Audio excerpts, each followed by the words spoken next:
கிடந்த தன்னுடைய கண்ணனவதாரத்தை நிறைவு செய்தமாயவன் அற்புதமாக சிறையிலிருந்து நோக்கி அங்கே நடந்து செல்வது போல ஒரு அருமையான ஒரு காட்சி.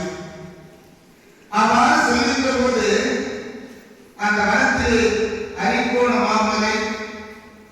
மாமலையுடைய அடியிலே அயோர அமரகங்கை என்று சொல்லக்கூடிய அற்புதமான ஒரு தடாகம், சுற்றி பார்க்கக்கூடிய இடமெல்லாம் பச்சை பசை என்று சொல்லி மனதுக்கு இதமளிக்கக்கூடிய மனோரமியமான அற்புதமான ஒரு காட்சி. இயற்கையுடைய படைப்பின் விசித்திரம் பார்க்கக்கூடியவர்கள் சிவபெருமானும் பார்வதியும் மகிழ்ந்திருக்கக்கூடிய கைலாயமா என்று சொல்லி ஆரம்பப்படக்கூடிய அளவுக்கு அற்புதமான ஒரு காட்சி. அந்த இடத்திலே தினந்தோறும் ஒரு அருமையான ஒரு அதிசயமான ஒரு நிகழ்வு.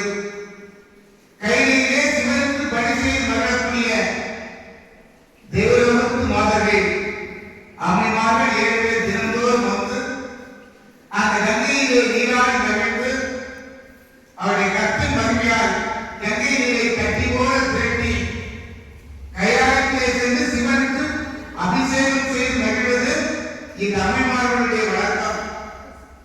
எவ்வளவோ இந்த காட்சியை பார்க்க மிகவும் மகிழ்ச்சி அடைந்து அம்மைமார்கள் 7 பேரையும் தங்களிடம் அழைத்து, பெண்களே, தினந்தோறும் நீங்கள் இவ்வாறு செய்வதை பார்த்து நான் மிகவும் மகிழ்ச்சி அடைந்தேன்.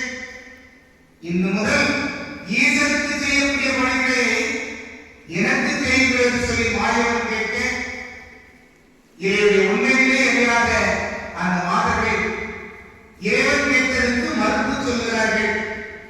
உமக்கு நம்மை பணி செய்கிறார், எப்போதும் தானா இருப்பவருக்கு அல்லாது, எப்போதும் தானா இருப்பவருக்கு அல்லாது வேறொருக்கு நம்மை பணி செய்ய போவதில்லை என்று சொல்லி தங்களுடைய ஆணவத்தின் மூலமாக மறுத்து பேசுகிறார்கள்.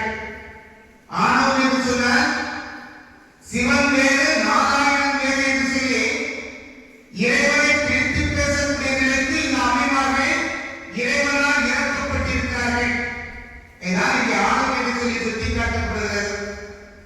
அம்மைமார்கள் இந்த வார்த்தை சொன்ன மாத்திரத்தில் பகவான் சொன்னார், என்னிடமா இந்த வார்த்தை சொன்னீர்கள், ஓட்டில் இடத்துள்ள ஓர்வனையை காட்டிலையும் ஆண்டிக்கு அல்லாது அரவணையிலும் காட்டி வந்து ஏவல் நடந்தோம் என்று சொன்னீர்களே பெண்களே, இனிமேல் இந்த கங்கை